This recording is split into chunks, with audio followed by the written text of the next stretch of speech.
اور اسی طریقے سے رافضہ شیعہ جو صحابہ کو گالی دیتے ہیں، جو قرآن کے بارے میں غلط عقیدہ رکھتے ہیں، نعوذ باللہ، جیسا کہ آج کل شیعہ بہت کام کر رہے ہیں اور سنیوں کے پاس آ کر ان کو بہکانے کی کوشش کرتے ہیں.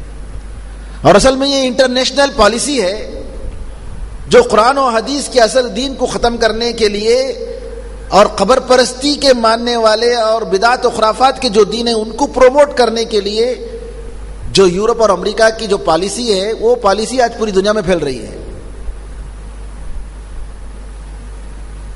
افغانستان پر حملہ ہوا، ختم کیا گیا. ختم کرنے کے بعد کس کے ہاتھ میں حکومت دی گئی؟ اپنے چیلوں کے ہاتھ میں.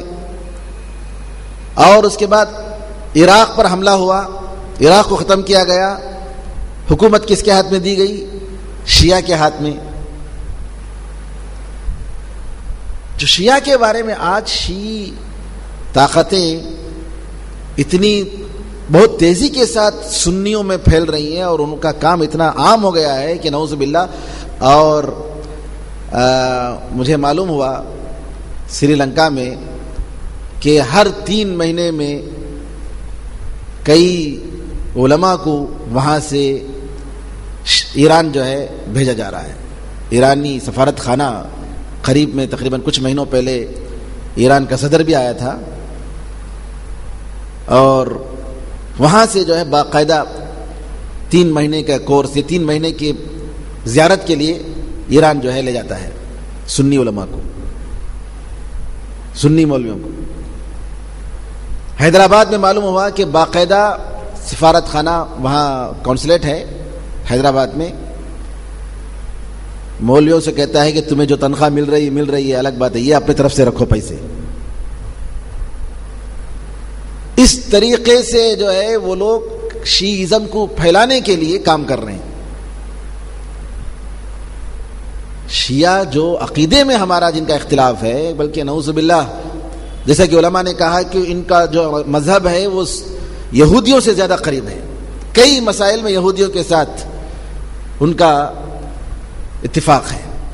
جس طریقے سے کرسچینٹی کو، عیسائیت کو سینٹ پال نے بدلا تھا، اس طریقے سے اسلام کو بدلنے کے لیے جی نعوذ باللہ وہ شیعی جس نے کہا کہ علی رضی اللہ تعالیٰ عنہ کہ تم ہی خدا ہو، وہ وہاں سے شیعزم کی ابتدا ہوتی ہے.